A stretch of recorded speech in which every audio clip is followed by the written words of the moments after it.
J'adore les romans. J'adore qu'on m'embarque dans une histoire et qu'on me fasse oublier tout à coup l'espace d'une demi-heure, de trois quarts d'heure, une heure, le réel. J'ai besoin de ça, qu'on me fasse oublier le réel. La première fois que j'ai rencontré Alexandra Schwarzbrod, c'était en 2022.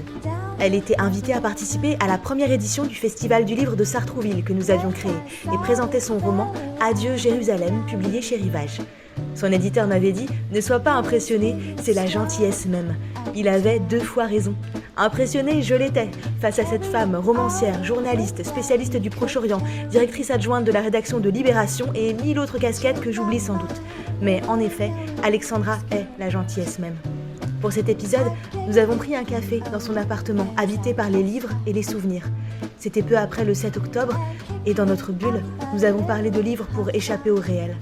D'amour aussi, mais peut-on vraiment parler d'autre chose quand il s'agit de littérature ? Dans cet appartement parisien où elle vit depuis de nombreuses années, les livres sont comme des strates de souvenirs, des reliques des histoires d'amour passées ou la promesse de nouvelles aventures. En plein cœur de Paris, j'ai discuté avec une amoureuse, une lectrice, aussi calée sur les répliques cultes de Pretty Woman que sur la littérature russe. Une femme aux 1000 casquettes, en somme. Pour ce nouvel épisode de notre podcast Des gens qui lisent dans la bibliothèque des écrivains, j'ai eu la chance d'échapper au monde en compagnie d'Alexandra Schwarzbrod.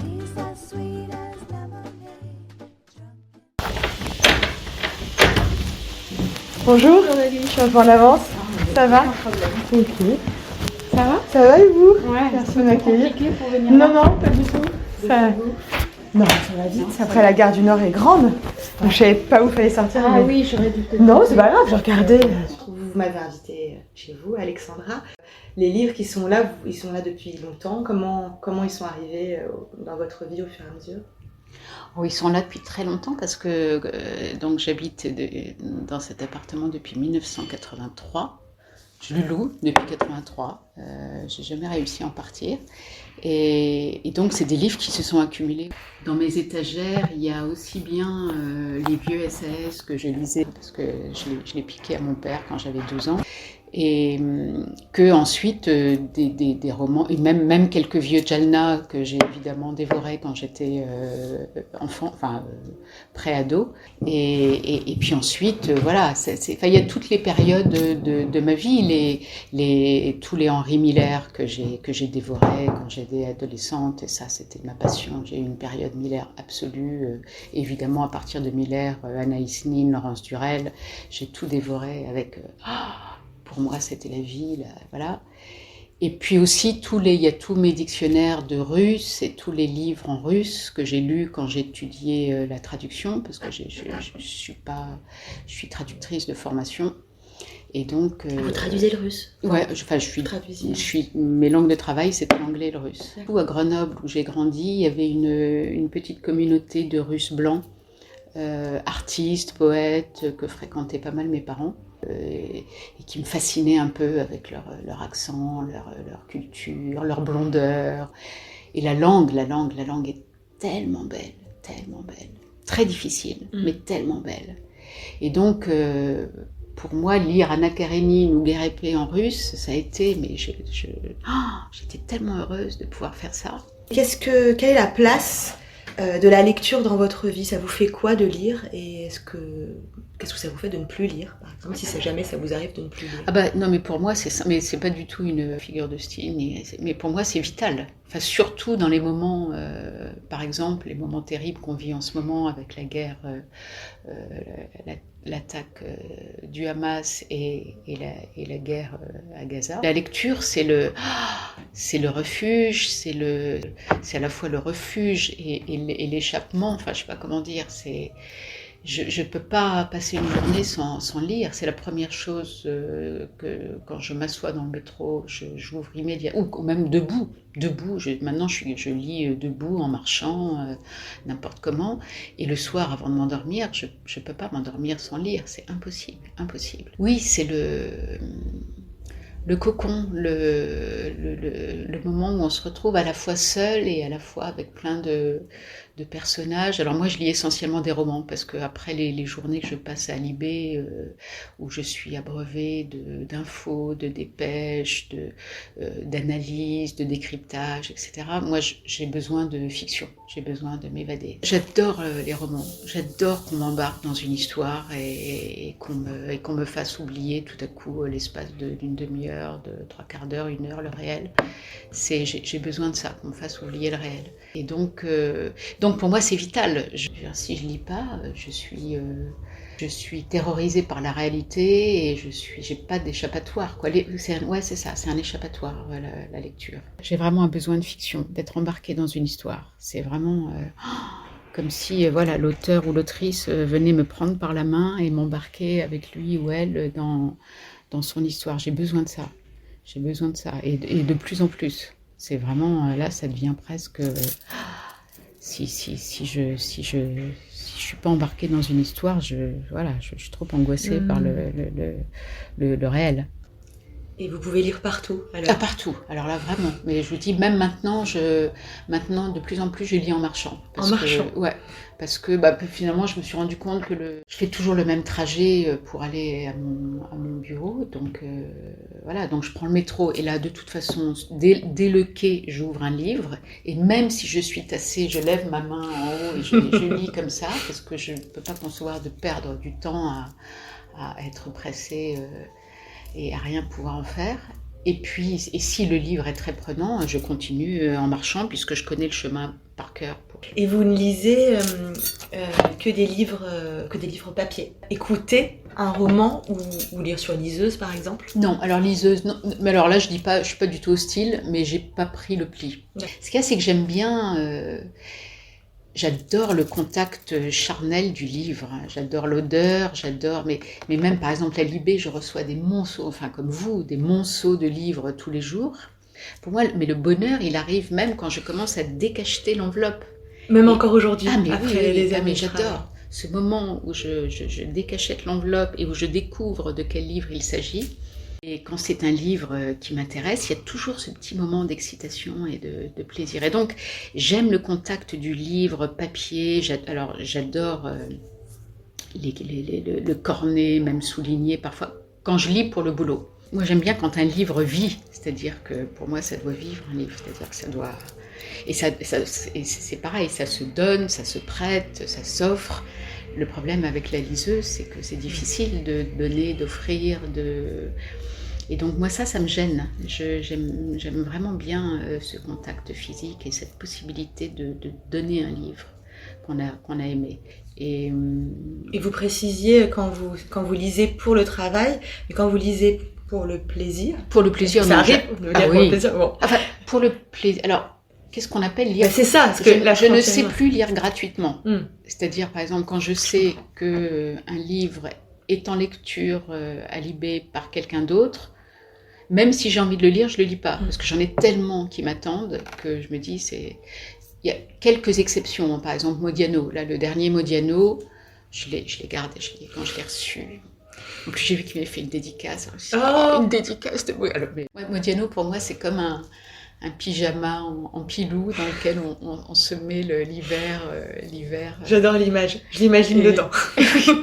Et donc, il est là, à côté de mon lit, et de temps en temps, j'en lis une page, rien que pour le plaisir de me laisser embarquer par sa langue, tellement que j'adore, tellement. Comment vous les choisissez alors, vos livres parmi toute cette masse? Comment vous faites vos choix de lecture?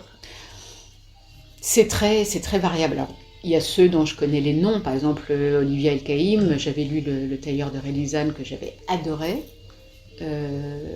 Et du coup, j'ai eu envie de lire celui d'après, même si... Alors déjà, en général, l'Algérie, c'est un sujet qui m'est cher. Donc tout ce qui touche à l'Algérie, en général, je le lis. Enfin, les romans. Voilà, donc Olivier El-Kaïm, par exemple, quand je reçois son nouveau livre, je sais que je vais le lire. Claire Berest, pareil. Mais aussi, et plein d'autres. Et des auteurs de polar que j'apprécie, Victor Delarbol, tous ces auteurs-là, quand ils publient un nouveau livre, j'ai envie de le lire. Et sinon, je me fie aussi beaucoup à la fois, je lis la 4e de couverture, donc en général, je sens tout de suite si c'est pour moi ou pas. Et les premières lignes. Souvent les premières lignes, si dès les premières lignes, je suis embarquée j'ai un univers qui s'ouvre à moi et où j'ai envie d'aller, je le mets sur la pile des livres à lire. C'est un peu du feeling, mais du coup, c'est très subjectif et ça veut dire qu'il y en a plein où peut-être les premières lignes ne me parlent pas, mais à la 10e ligne, ça m'aurait parlé, je ne suis pas allée jusque-là. Et voilà, et donc c'est très angoissant parfois. Vous voyez tous ces livres et vous dites là-dedans, il y a peut-être un truc, un chef-d'œuvre absolu. Il y a ceux que les attachés de presse, par exemple, celui que je suis en train de lire en ce moment. Vous pouvez le citer? Et là, oui, bien sûr, c'est Les ciels furieux d'Angélique Villeneuve. Le passage, ouais. C'est absolument magnifique. Cela dit, c'est assez terrible de le lire en ce moment, parce que ça se passe en Europe de l'Est, au début du XXe siècle, dans un shtetl, et où des Juifs se font massacrer. Et donc là, dimanche, je l'ai ouvert, et à la fois, j'ai trouvé la langue magnifique, et à la fois un peu retournée par la concomitance entre l'actualité et ce livre-là. Est-ce qu'il y a des personnes dont la vie est important pour vous? Je parle beaucoup polar ou roman noir avec l'homme qui partage une partie de ma vie et qui est un grand spécialiste et passionné de polar. Et donc on s'échange beaucoup il dit tiens, ça c'est formidable. Et donc on s'envoie des textos, on s'envoie des textos spécialement sur les livres, quoi, en se disant tiens, j'ai fini le Victor Delarbol, c'est formidable. Et en général, on a des avis, on a des avis assez proches. Et puis lui sait à peu près ce que j'aime. Moi, je sais à peu près ce qu'il aime. Donc en général, on tombe plutôt bien. Je reviens un petit peu en arrière dans le temps. Comment les livres sont arrivés dans votre vie? Est-ce qu'il y avait des livres chez vous, par exemple, quand vous étiez enfant? Est-ce que vous vous souvenez des premières lectures qui vous ont marqué? Oui, mon père lisait beaucoup, il avait une très grande bibliothèque au fond de l'appartement et dans laquelle j'allais piocher régulièrement. Donc, il y a ça, c'est la grande bibliothèque avec la littérature, comment dirais-je, prestigieuse. Et puis il y avait surtout près de son lit, planqué sous sa table, les SAS que j'ai découvert quand j'avais, 11-12 ans, que je suis allée récupérer en douce, et que j'ai commencé à lire. Et là, à 11-12 ans, vous imaginez, je sais pas si vous avez jamais lu un SAS.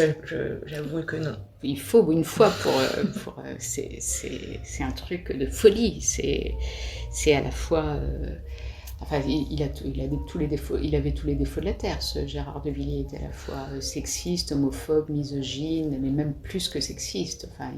Mais en même temps, chaque fois, ça m'embarquait dans un autre pays avec des histoires d'espions, des scènes de sexe torrides. Donc moi qui était un pré-ado, j'étais absolument bouleversée par ça. Et voilà, donc j'ai en partie appris à lire dans SAS.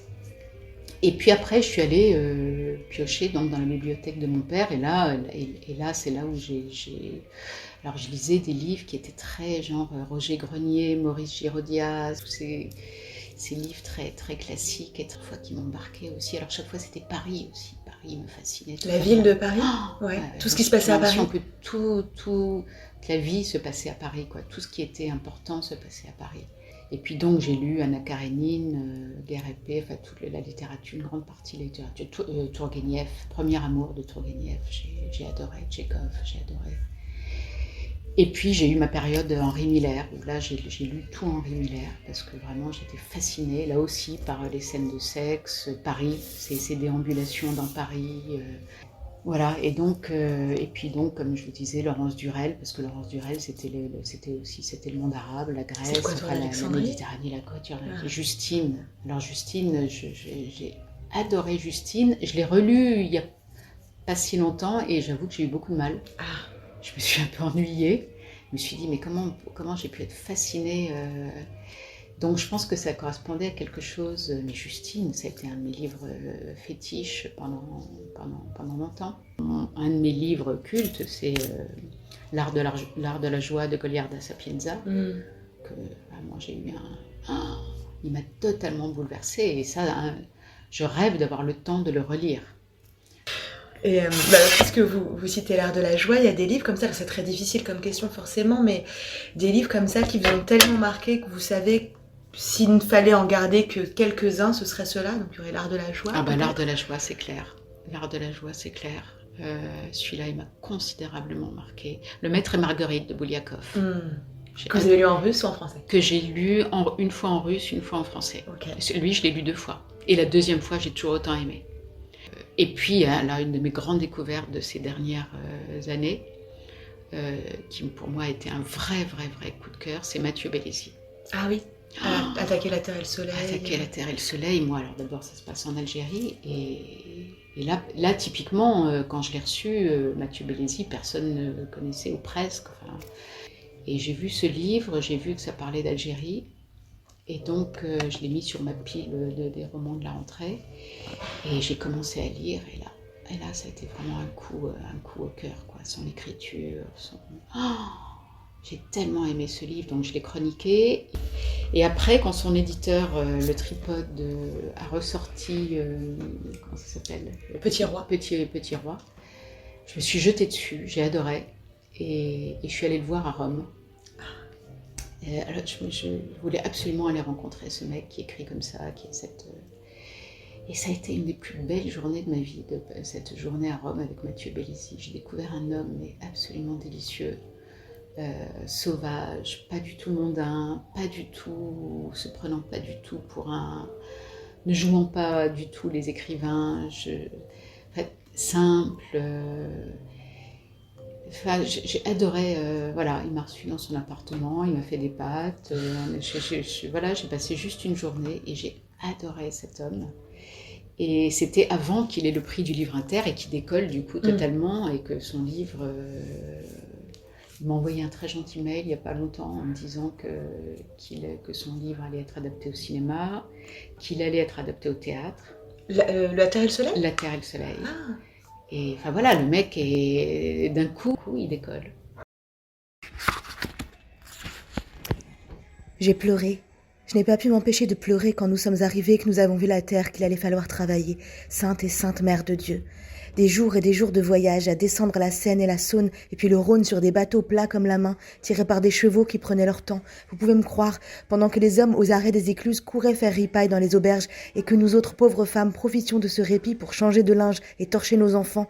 Des jours et des jours, je vous dis, jusqu'à ce que nous finissions par apercevoir la mer et sa lumière éblouissante qui claquait comme un drapeau au-dessus du port de Marseille. Sainte et sainte Mère de Dieu.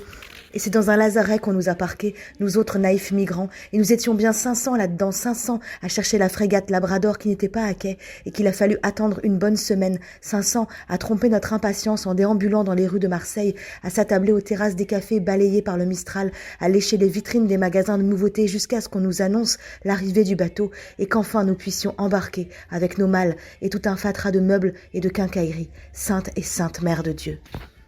Mathieu Bellesi, Attaquer la terre et le soleil, édition du Tripode. Et puis, comme je vous disais, il y a Modiano, quoi. Modiano, c'est le petit... Mais Modiano, c'est autre chose.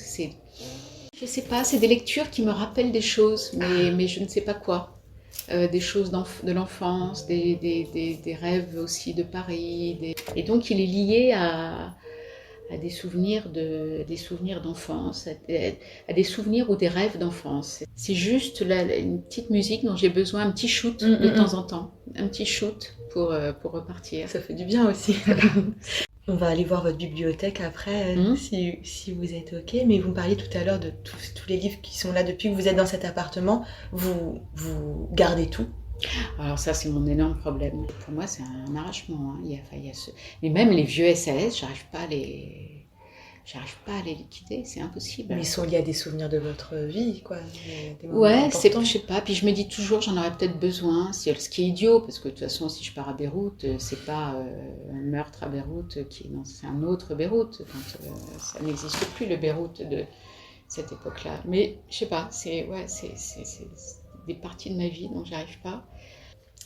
Est-ce que ça vous va si on fait un petit tour dans votre bibliothèque avant de passer aux dernières questions? Il y en a peut-être plusieurs des bibliothèques chez vous d'ailleurs.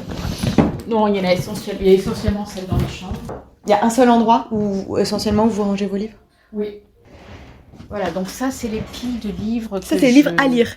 C'est à lire, ouais, à lire et parfois non, par exemple tout ça, Patricia Highsmith, tout ça, c'est des livres que je garde. Enfin, à lire ou pas. Par exemple, celui-là, finalement, je crois que je ne le lirai pas. Il y a ceux sur lesquels j'ai un doute, je le mets en pile. Et si ça survit au passage du temps, je le lis. Sinon, voilà. Celui-là, à un moment, j'ai eu très envie de le lire. Là, il était sur la première liste du Goncourt. Et le moment est passé. J'ai un fils qui s'appelle Balthazar. Donc, Gaspard, Melchior et Balthazar de Michel Tournier. Je le garde un peu comme un... Voilà, j'ai eu envie récemment, je l'avais pas lu quand ils sont sortis les Déborah Lévy. Oh là là, et alors là c'est pareil, Déborah Lévy, j'en lis un petit peu. Ça c'est un plaisir également. Voilà. Par petites bribes. Par petites bribes. Robert Bobert, je rêve de le rencontrer depuis longtemps. Et quand même dans la rue des gens qui passent. Ouais, j'adore ce titre. Ouais, formidable. Et puis j'adore le personnage. Et là j'ai très envie de le lire. Je sais pas si j'aurai le temps. Je pense qu'il y a des livres que j'ai pas lus. Mais il n'y en a pas beaucoup, mais je pense qu'il y en a que j'ai pas lus, mais qui me rappellent quelque chose ou quelqu'un. C'est joli aussi un livre souvenir. Ah oui, bah oui, ça c'est important parce qu'il y a des livres, voilà, que peut-être qu'un homme m'a offert ou qu'un auteur m'a offert et je j'arrive pas à... Alors donc il y a tous les SAS là-haut, ça c'est sûr. Il y a les Jalna, les contes que je lisais à mes enfants quand ils étaient petits. Ça c'est tout ce qui est là-haut. Voilà, ça c'est plutôt là-haut. Et ensuite, il y a mes livres là-haut. Vos livres à vous ? Ça c'est mes livres ou des traductions. Il y en a aussi un peu là-bas. Des traductions de mes livres. Voilà, il y en a là aussi. Ça c'est plutôt polar, ça et ça c'est plutôt polar. Il y a tout ce qui est Proche-Orient par là. Oui, qui a un classement quand même que vous faites. J'essaye vaguement. Ça c'est tous les livres et les dictionnaires de russe. Okay. Russe. Et puis il y a ceux donc qui me marquent plutôt. Donc l'art de la joie, ça pour moi, je vous dis, c'est le Donc vous le mettez en avant. Ça, c'est Mathieu Bellesi, voilà. Mathieu Bellesi, pareil, c'est mon... J'ai eu une période de Sylvain Tesson aussi, parce qu'évidemment, il y a ce côté Russie qui, chez lui, j'avais beaucoup aimé Bérésina, par exemple. Voilà, et toute la période Henri Miller, Laurence Durel. Et ça, là-bas, c'est tous des livres plutôt politiques, en bas. J'ai le même Petit Larousse que vous de la même année. C'est vrai? Oui, qu'on m'a offert. Qui tombe en ruine aussi, le mien, je pense. C'est quoi, 93? Ouais. Ah, c'est drôle. C'est drôle, ouais. Et après, dans l'appartement, malheureusement, j'ai essayé de faire lire mes enfants. Oui. Mais eux ne lisent pas. Vos enfants ne lisent pas? Non. Ils sont grands, vos enfants, maintenant? Ils sont grands. Ils ont 32 et 27 ans. Et même aujourd'hui, ils ne lisent pas? Non. Vous leur lisiez des histoires quand ils étaient enfants? C'était quelque chose que vous faisiez, que vous pratiquiez? Ils aimaient ça? Ils adoraient ça. Ouais. Ils adoraient ça. Et à partir du moment où c'était leur tour? Non, mais c'est cette génération qui a été happée par les séries. Maintenant, le soir, eux, moi je vais m'endormir au lit avec un bouquin. Eux, ils vont avec un ordinateur pour regarder une série. Parce que moi, je mise beaucoup sur le livre qui, d'un coup, va leur ouvrir tout un... Donc, il n'y a pas longtemps, j'ai essayé, je crois que quelqu'un m'avait conseillé de la série des Blackwater. Vous avez dû vendre ça comme des petits pains. Voilà. Je suis allée dans une librairie pour les acheter. La libraire m'a dit, attendez, mais ça c'est démon, vous allez voir. Rien. Pour leur faire lire, pour leur faire découvrir ça. En me disant, ça va peut-être les happer. Donc là, récemment, j'ai filé à mon fils un livre sur Yasmina Khadra qui se passe en Algérie. Les Vertueux. Les Vertueux, que j'avais adoré. Et je me suis dit, comme mes enfants aussi, une fascination pour l'Algérie. Du coup, si ça peut peut-être, l'histoire est assez simple, c'est une espèce d'aventure. Beaucoup de rebondissements. Voilà, il y a de l'amour, de la guerre, a priori, il y a tout pour... Mais de manière générale, vous pensez que ça devient difficile de lire en termes de disponibilité pour les gens? Pourquoi on ne se met pas à lire? Bah, je pense que la vogue des séries, par exemple, ça tue quand même un peu du temps de lecture. Parce que je vois, moi j'en regarde assez peu, mais ça m'arrive quand je suis notamment avec mon mec, on regarde des séries. Après une série, vous êtes un peu... voilà, c'est difficile de lire, ou beaucoup moins, parce qu'il est tard, vous êtes fatigué. Donc voilà, je pense que c'est plus compliqué pour eux. Il me semble que moi, à leur âge, j'avais moins de sollicitations extérieures. Oui ou non, mais je vous dis, moi, je crois beaucoup au livre qui, tout à coup, va éclipser tout le reste. C'est-à-dire que tout à coup, vous êtes pris dans une histoire, et c'est pour ça que je renonce pas, j'ai pas renoncé. Alors vous ne relisez pas, mais est-ce qu'il y a des textes ou des phrases de certains livres que vous connaissez par cœur, qui vous accompagnent, qui sont importantes pour vous, que vous récitez peut-être? Je retiens très mal les seules choses que j'ai retenues, c'est des phrases de Pretty Woman que j'ai lues 70 fois. Laquelle, avec par ma exemple? fille. Richard Gere arrive dans la chambre et chaque fois maintenant que je vais à l'hôtel et que j'arrive devant la porte de ma chambre avec le petit... et je pense à Richard Gere qui dit « I miss kids ». Vous savez que moi aussi j'ai une phrase de Pretty Woman que je dis tout le temps. Quand elle lui dit « Au cas où j'oublie de vous le dire tout à l'heure, j'ai passé une excellente soirée ». Ah oui, je trouve ça génial. On arrive à la fin de cet entretien. On avait imaginé une sorte de passeport littéraire avec une série de questions un peu adressées à toutes et tous. Alexandra Schwarzbrod, la première question, c'est si vous étiez un titre de livre. Ah bah si j'étais un titre de livre, L'art de la joie. Ah, c'est un beau titre. Ah ouais, alors ça c'est sans hésiter. Si vous étiez une héroïne ou un héros de roman.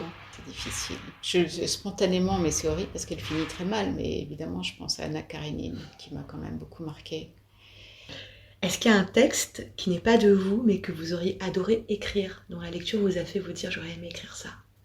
Bah, je crois que Mathieu Bellesi, quand je l'ai lu, je me suis dit oh là là, qu'est-ce que j'aimerais écrire comme ça, et qu'est-ce que j'aimerais avoir à la fois cette écriture et c'est plus son écriture que même que les histoires. Je trouve que son écriture est incroyable. C'est une vraie belle rencontre. À tout niveau du coup. Ah ouais, qui m'a vraiment marquée. Ouais, vraiment.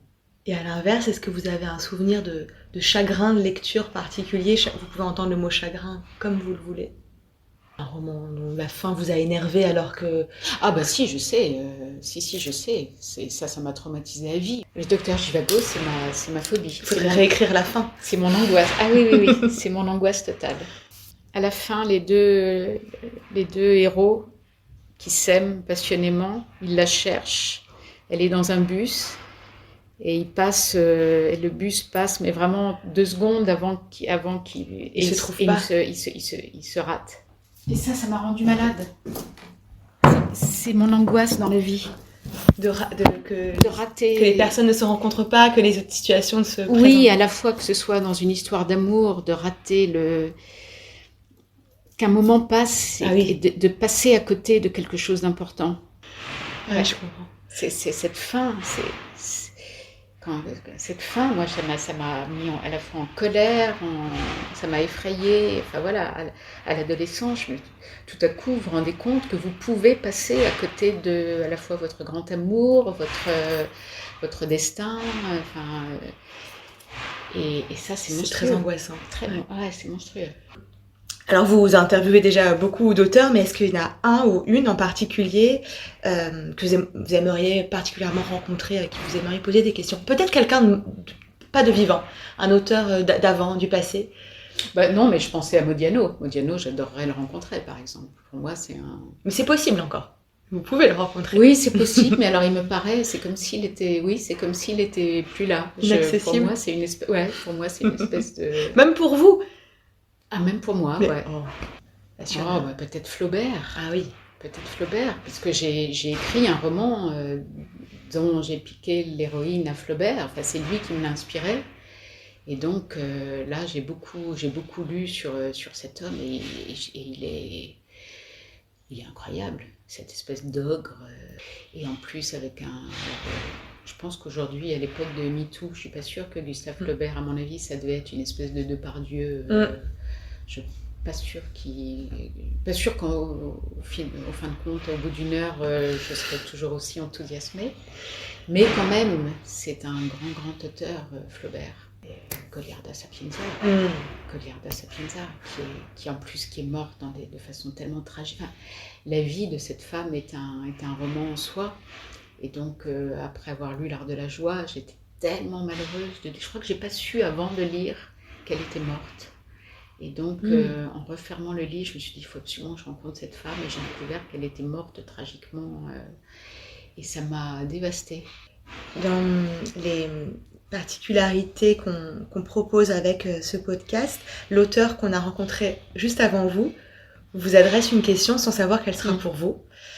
Donc Jade Hilal, qui a publié notamment aux éditions Elisade Le Caprice de vivre et que j'ai rencontré récemment, vous pose cette question pour savoir quelle serait pour vous, Alexandra, que je vous pose. Quel est le livre ? Alors il m'a demandé s'il avait le droit de vous tutoyer. J'ai dit oui, ne sachant pas quoi dire d'autre. Quel est le livre dont tu sais qu'il est trop tôt pour qu'il soit nécessaire, mais dont tu es convaincue que dans 10 ans, il le sera ? Ça me paraît compliqué parce que d'abord, dans 10 ans, je ne sais pas où on sera. Je suis assez angoissée sur l'avenir. Et s'il est nécessaire, il est forcément nécessaire aujourd'hui.